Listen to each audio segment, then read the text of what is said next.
Live from the Business RadioX studio inside Renaissance Bank, the bank that specializes in understanding you. It's time for North Fulton Business Radio.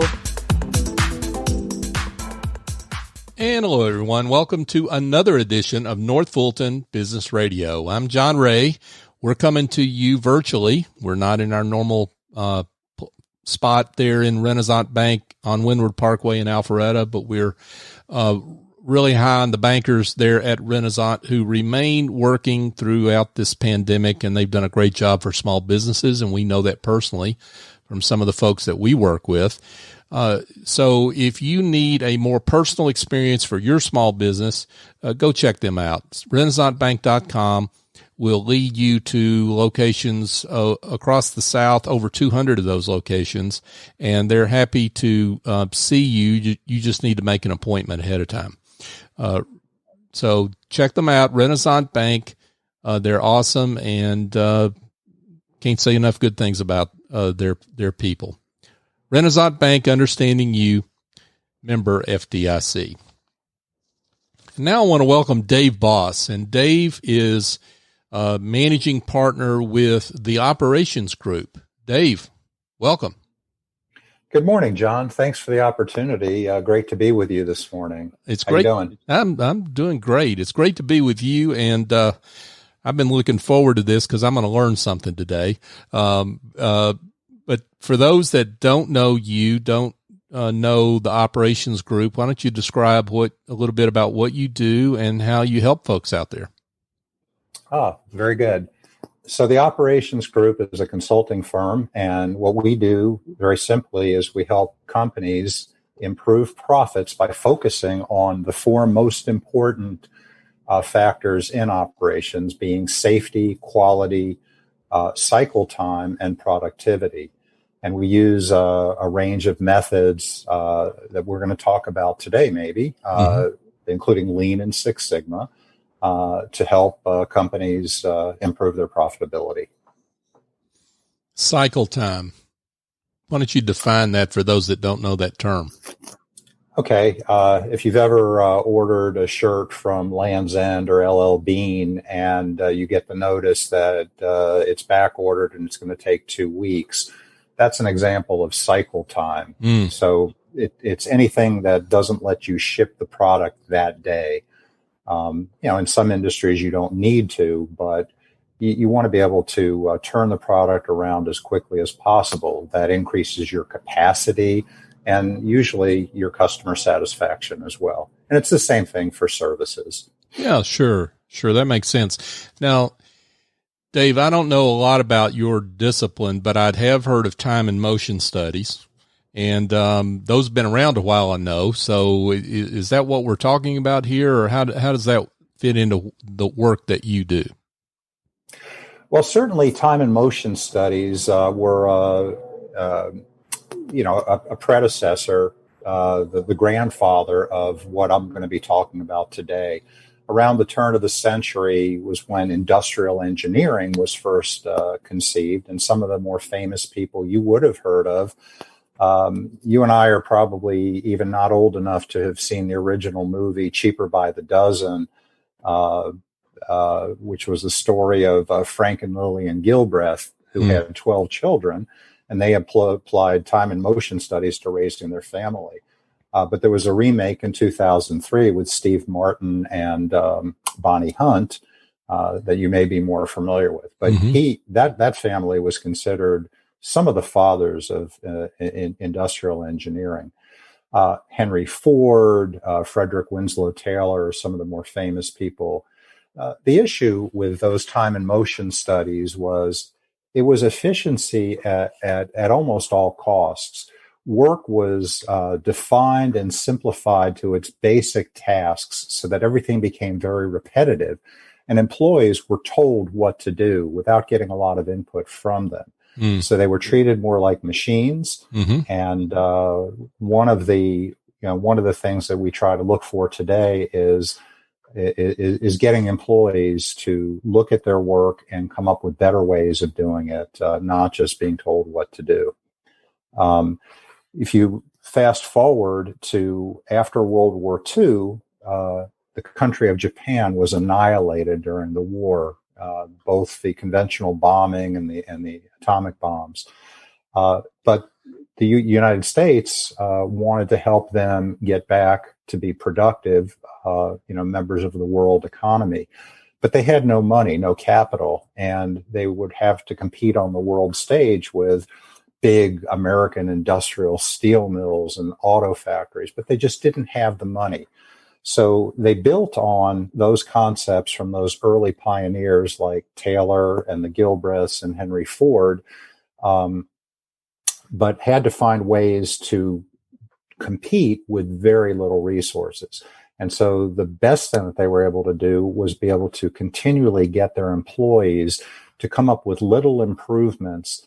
And this eventually led to, if you remember in the 1970s, the Japanese started kicking our butt with cars and inexpensive electronic devices. And these were direct descendants of the work that some American pioneers did with especially Toyota and some of the other Japanese companies. So yes, that is the forerunner of what we're talking about. Specifically today, we'll be talking about lean manufacturing and Six Sigma, two very interrelated methodologies to help any business improve their processes and therefore their profitability. Folks that are in the manufacturing industry are quite familiar with these terms. Lean manufacturing, Six Sigma. I mean, those are pretty ubiquitous terms in that industry. But the principles from those terms apply to a lot of different industries, right? That's exactly right. And without giving you a 6-week course on either one, lean manufacturing is basically looking for waste in processes.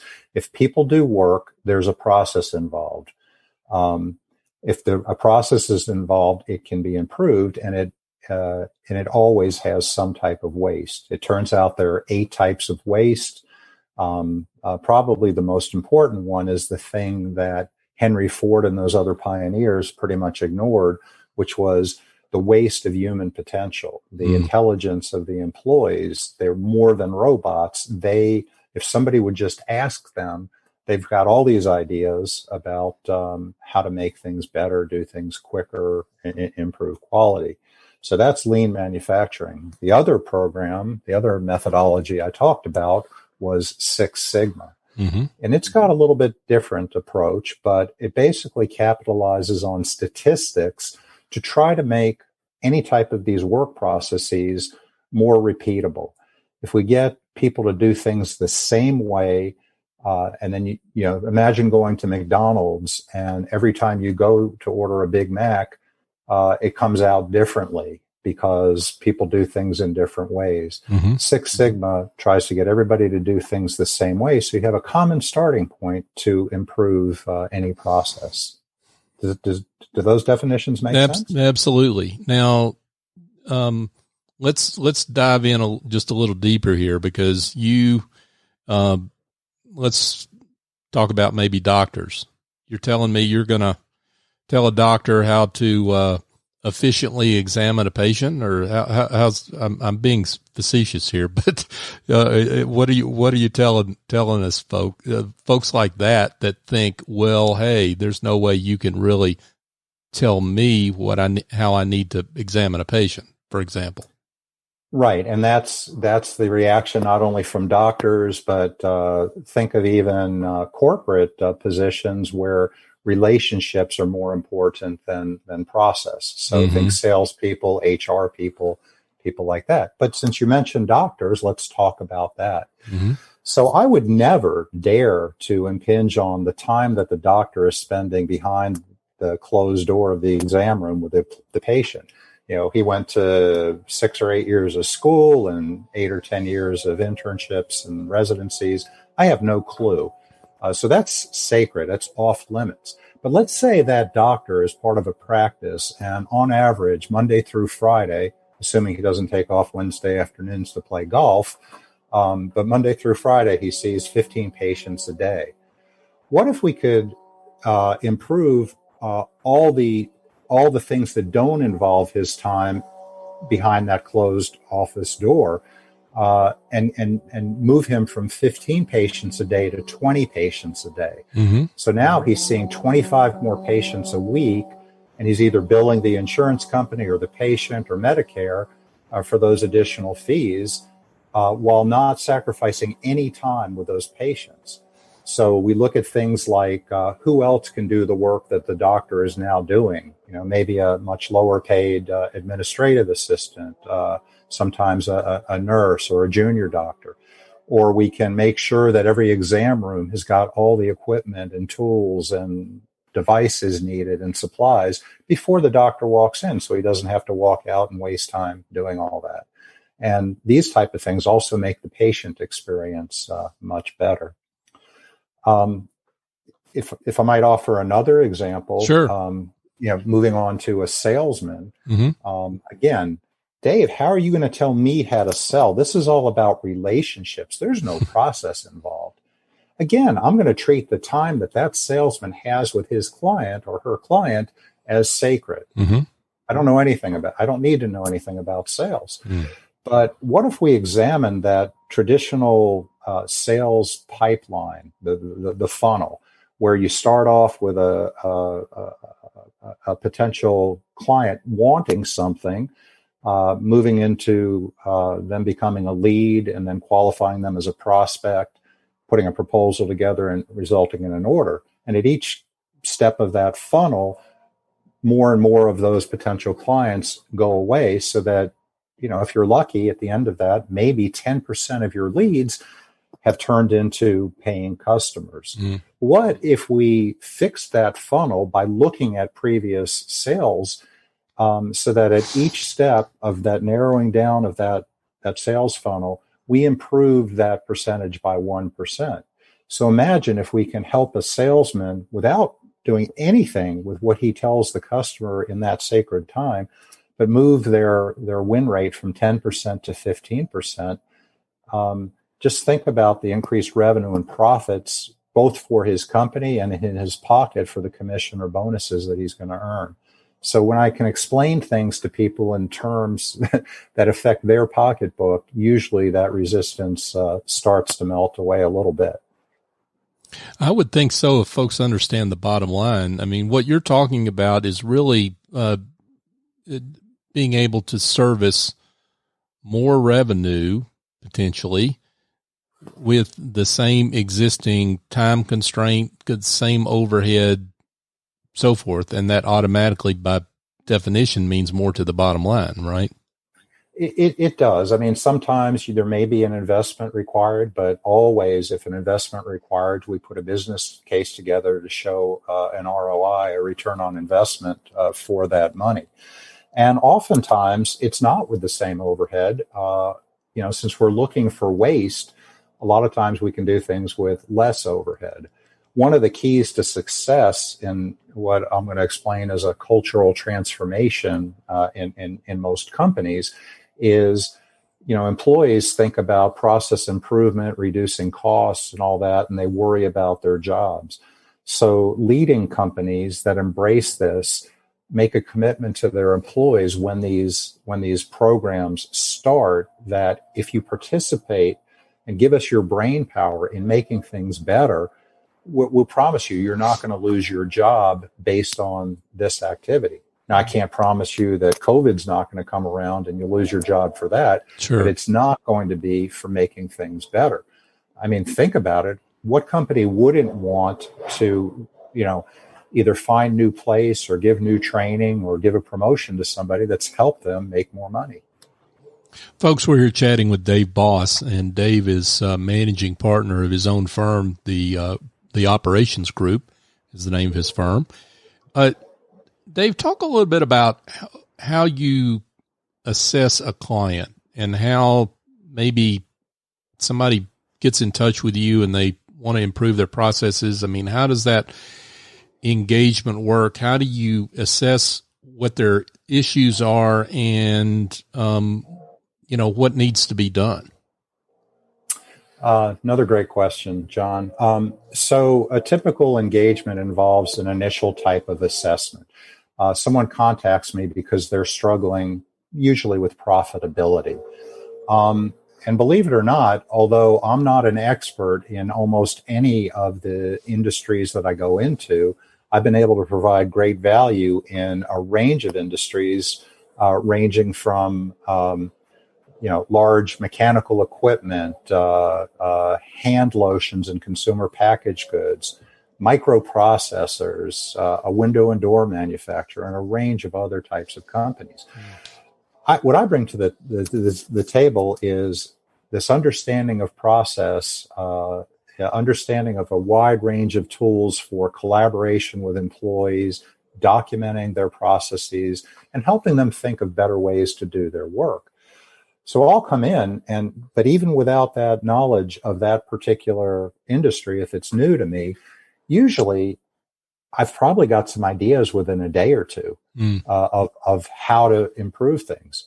But that's not the trick. The trick is, I don't mean the trick, I mean the key to making this work is you have to bring the employees along with you on this journey, this cultural transformation. So it's not good for a consultant to come in, you get the thing, well, what the heck do you know about my business? You've been here for a day, are you a genius? And I'm far from that, but we do things like get together cross-functional teams of employees from all disciplines to try to agree on how work is done today. Now that sounds really strange. So let's say we're trying to improve a purchasing process to get materials or products into the company faster and more economically.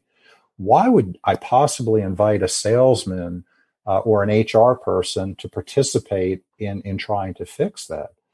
Well, one thing is when people try to describe their work, oftentimes they're kind of blind to the impact that their work has on the other departments, their teammates.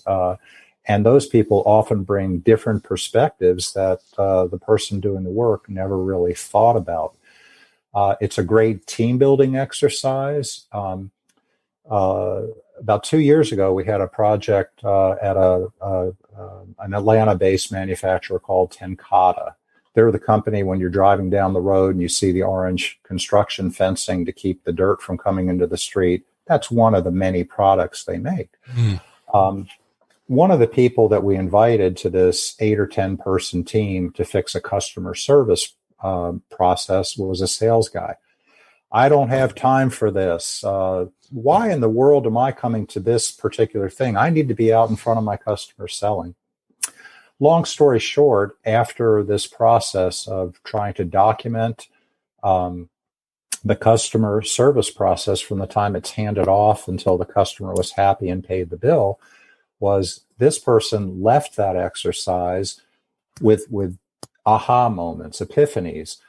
No wonder it takes me 3 days to get to get a quote from you. I'm going to stop yelling now. I understand. I didn't realize all those things you had to do for me to receive that quote. And it happens in the other direction as well. So in order to find out what's going on in the company, it's a combination of looking and asking a lot of stupid questions and getting the right people across the company to tell us what's going on in the company, and later work with them in trying to come up with better ways of doing things. I was going to say that I really wanted to interject because you really made a couple of great points, and I hope I can do justice to them. I mean, one is that it's so important how you approach the client, because your client is not just the executive maybe or the owner of the business who hired you. Your client is really the entire group of employees, because you need their cooperation to make it work, because you're it's not just a negative thing, it's a positive thing. You want their collective brain power because they can contribute to this effort, and that's a really important point I think you're making there. Yeah, you're absolutely right. And just because I'm careful about bringing them along doesn't mean it always works. I had a client about 3 years ago in Kennesaw in the Atlanta area, and they were a manufacturer of aircraft parts, serving companies like Boeing and Martin Marietta, those types of companies. Had great sessions with the employees, getting their ideas, bringing them to the table. But when we presented them to management, it was a privately owned company. The leadership team embraced it, at least the CEO and the COO. But over the ensuing week or so, the other managers were able to convince them, why do we need to do anything? This is an outsider. Everything's fine. And, my question to him was, well, if everything's fine, why has your profitability come down? Why have your employees come up with all these ideas?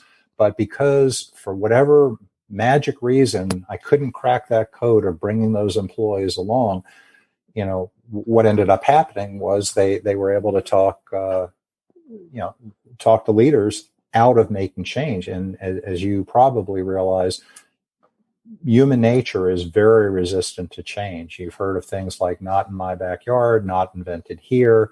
Mm-hmm. That's for a reason. Usually when I go into a customer, I find 10 or 15% of the employees are ready for change. They're so excited that somebody's finally asking their opinion. Mm.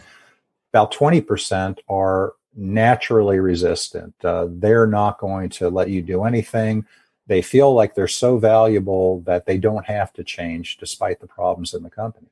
And then everybody in the middle is taking a wait and see approach. Mm-hmm. So it's very important to begin working with those people who are embracing change to show some early successes. And it's amazing that when people see what's going on, it's not just making more profit, it's making the jobs easier for people. If they're doing manual labor, better ergonomics so they don't have a backache when they go home. Mm. And I was, as an employee, leading a company down in Florida a few years ago. We implemented this lean manufacturing in a particular factory. And after just a few days, it was a pilot program in one department. We had employees from other departments. Why don't we get to make these changes in our departments as well? Mm. So rather than shoving this down their throat, they saw these early successes and how their coworkers were benefited as well as the company, and it made the transformation much easier. Folks, we're here with Dave Boss, and Dave is with the operations group. He's a business process expert. Dave, talk about the kind of clients that you work with. I mean, we've talked about manufacturing, but maybe you can be specific about the clients that are best fits for you. So really, as hopefully you've gotten a little appreciation for, these methods and techniques, work across almost any companies and industries. But, there is a limit to my experience. And although I have worked in, those different manufacturing concerns I've mentioned before, I've also been in an insurance company and a finance and accounting department and many others. But for me, that ideal client is they're either producing a product or they're doing service, meaning they're dispatching their employees to customer locations or doing work in their own facilities. Typically they're got revenue of 100 million to $1 billion. But and so sometimes I have to say no when a customer approaches me. But the nice thing is I intentionally keep a very broad network of people who I'd consider experts in their own fields. So, for example, I've got a good friend who I've referred a number of times, and he has a sales consulting company. Another friend started up in the last few months a marketing consulting company, strategic planning. And so it's usually I don't say no. If I can't do it myself or I don't have time, can I introduce you to my friend Jim, for example? He's helped a lot of companies like yours with this exact problem. So what are the, I guess, factors? You mentioned declining profitability, declining profits as one factor, but I'm curious about other factors that business owners, whether manufacturing or not, should be looking for to determine whether they are in need of calling you in.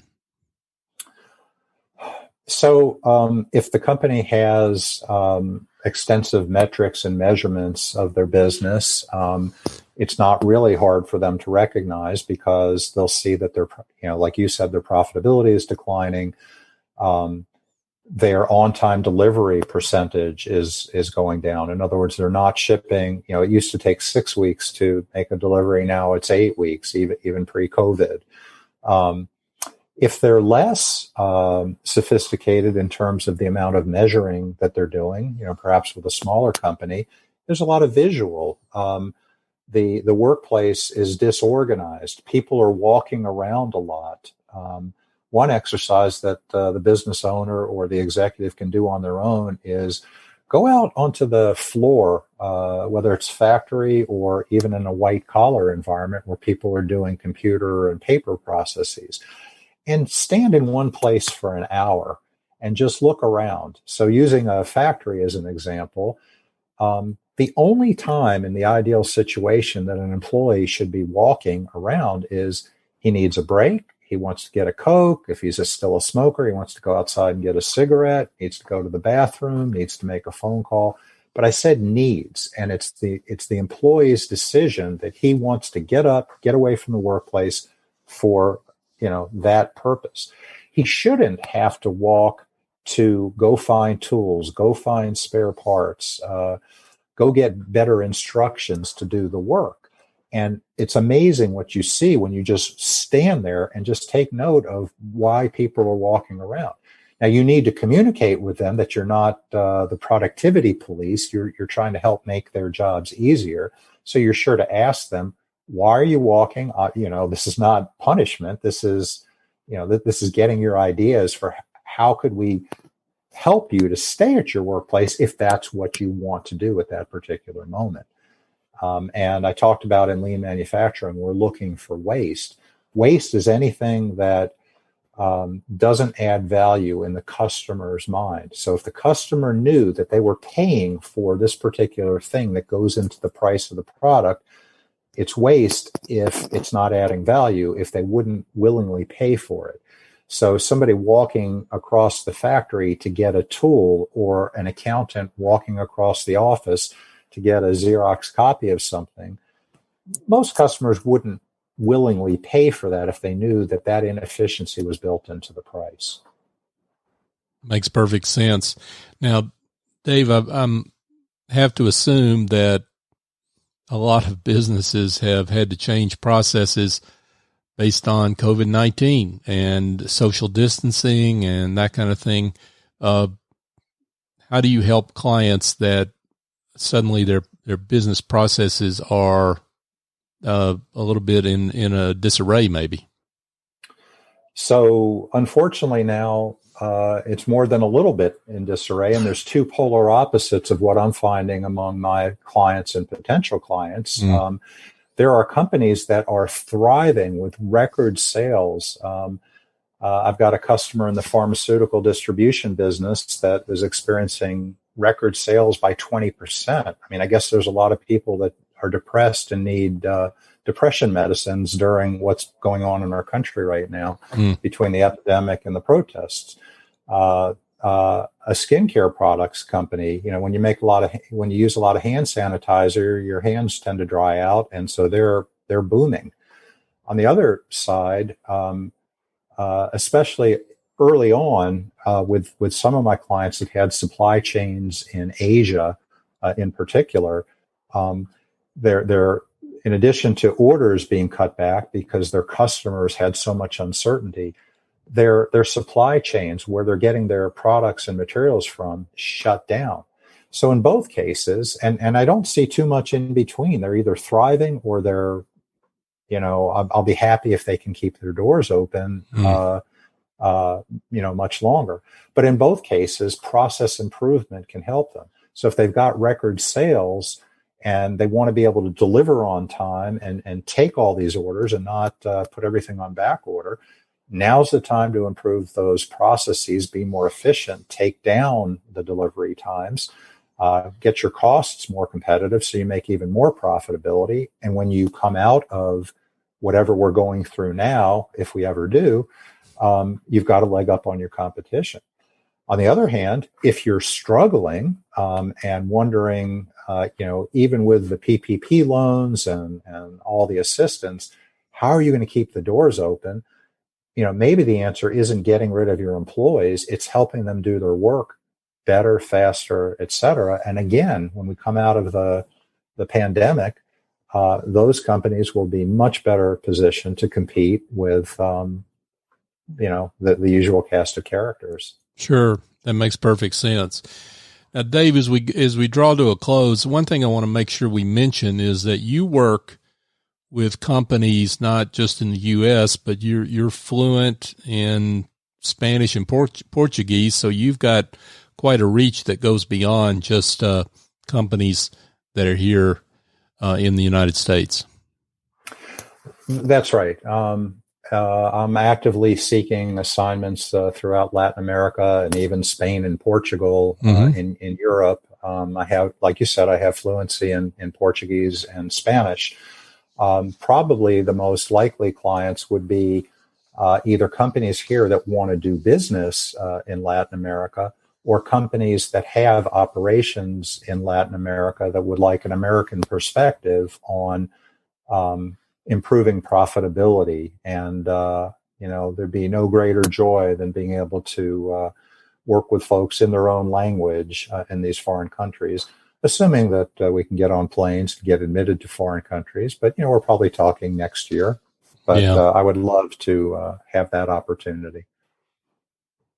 Dave Boss has been with us. He is with the operations group. Dave, this has been great.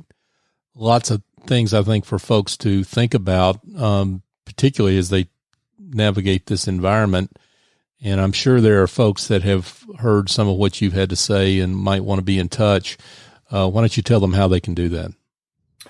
Probably easiest would be by phone, 470-362-8438, or drop me an email. Now, this is going to be a mouthful. It's pretty tough these days to find untaken URLs for your email domains, but right. That would be dave@leansigmaops.com, LEANSIGMAOPS.com. Love to hear from you and brainstorm, with any of your listeners about, what I can help them with, or what somebody else can help them with, or just for a talk. Sounds great. Dave Boss, the operations group. Dave, it's been a pleasure. Thanks for being with us. Okay. Thanks for the opportunity again, John, and enjoy the rest of your week. Yeah. Thank you. Folks, if you've got some problems that involve maybe administrative tasks that you need to outsource, you've got some bookkeeping issues, marketing help that you need, I've got an answer for you that involves picking up the phone and giving Essie Escobedo a call. Now, she's the chief executive angel over at Office Angels, and Essie's firm has been around for 18 years, and they've been virtual that whole time. So they know how to work in the current environment. And Essie listens to what your problem is, and she picks a great angel for you out of her team of angels. They fly in, get the job done, and fly out. So give her a call, 770-442-9246, or go to officeangels.us. You'll be delighted to know Essie. I work with her myself, and she is terrific. Folks, just another quick note that we are on all the major podcast apps that's where you can find our show. That would be Apple, Google, Stitcher, TuneIn, Spotify, iHeartRadio. We could go on, but just search for North Fulton Business Radio and on your favorite podcast app. We would love it if you give us a nice review on any of those apps, because it helps folks find the show. And when folks find the show, they get to hear from great business leaders like Dave and hopefully get connected with them. So your help on that front would be great. You can find our entire archive of shows at northfultonbusinessradio.com. We're now up over 260 shows of great business leaders over the last 4 years that we featured here in the North Fulton, greater North Fulton area. We're on social media, North Fulton BRX, on LinkedIn, Facebook, and Twitter, so you can also connect with us there. So for my guest, Dave Boss, I'm John Ray. Join us next time here on North Fulton Business Radio.